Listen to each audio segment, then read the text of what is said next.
want to do here on our pump rebuild is to get this bearing assembly off of the flute assembly by loosening all the 4 bolts that attach to it.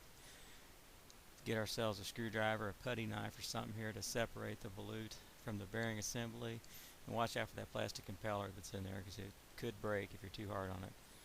So let's get this volute assembly away from here and we'll get it down on the bench top and remove the gasket, and we'll need to clean that up later before we put the new gasket,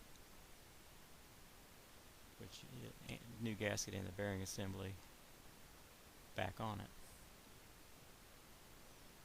Alright, what we want to do now is take these 4 bolts that attach the motor assembly to the bearing assembly, take those out, and then we can get to the coupler.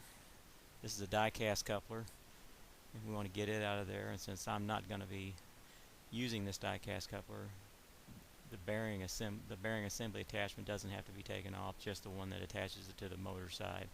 So just take your set screw and back it off and get the thing off of the motor.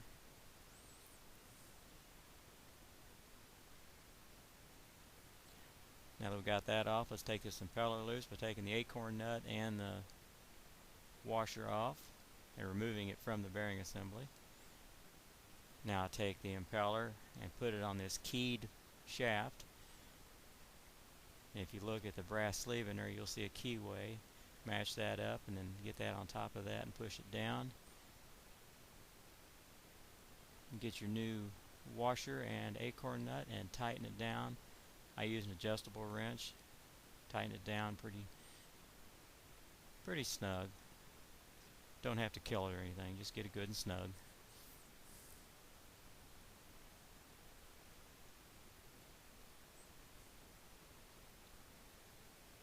And there you go. Now let's clean this volute assembly up, get all the gunk off of it. Let's take a straight edge or razor knife, gasket scraper, and let's scrape all the remainders of the old gasket off and make it a good smooth surface for your new gasket, for your new bearing assembly.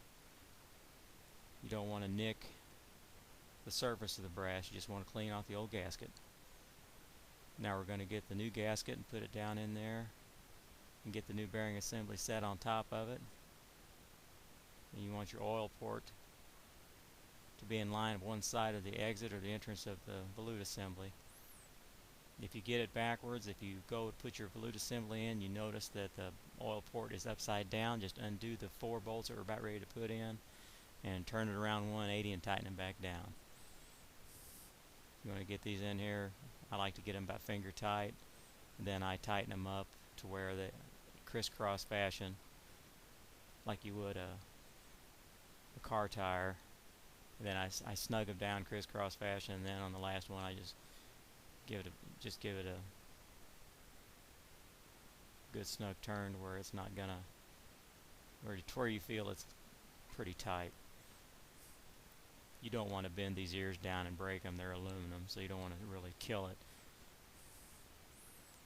Now this is the old die-cast coupler. These ears here will get worn out by the spring and they'll usually flop around and they'll fail. I use these spiraling couplers now. They're really nice, they don't fail. Set them on top of there and you put that set screw in the detent on the shaft. Line it up so you can get your Allen wrench in there. And I just kind of tighten it down enough, just enough where I feel the shaft where it's touching, and then I lift it up to where I can feel that detent, and then you start turning that. Once you start turning it, you'll feel it start giving, and it'll screw in about 1/8 of an inch. Tighten it down. Then once you get it on there, you lay it on its side. We're going to get that motor lined up here in a second. Lay this down. Stretch out that spring coupler. Get yourself a screwdriver behind the brass and get this thing lined up to the detent on the shaft right there, and then stretch it out and then get that set screw in there just like you did on the other side. Get the feel for it and then tighten her down. Once you tighten it down, it's ready to be attached to the motor.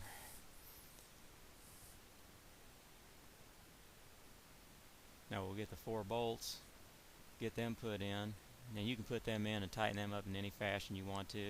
Once you get them snug, just get them to where they touch the surface and they're snug, and then you give it about another 1/4 inch turn, and that's about all you need. And you'll see here when I'm tightening it down, once I get to the final stages of snugging it down, it's not really super tight. It doesn't have to be super tight.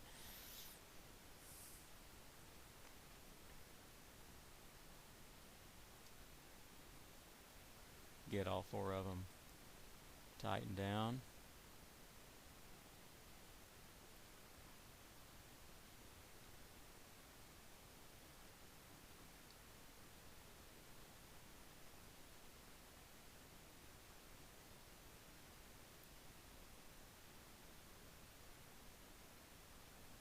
So you get it snug, then go back, snug it up just a little bit more.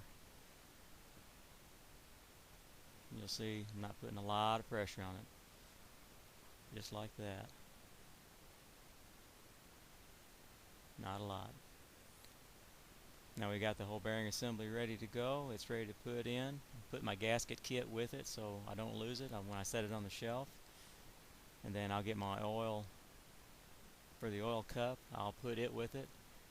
The oil goes into this oil cup right here, and instead of putting in that little fill port right there, I'll lift this guy up, and then I'll dump the recommended amount of oil in there once this assembly is mounted in position.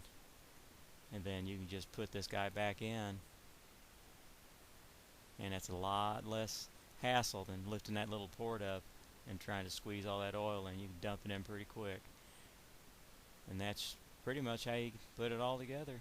That is a circulating pump rebuild. I hope you guys enjoyed watching, and I thank all of you.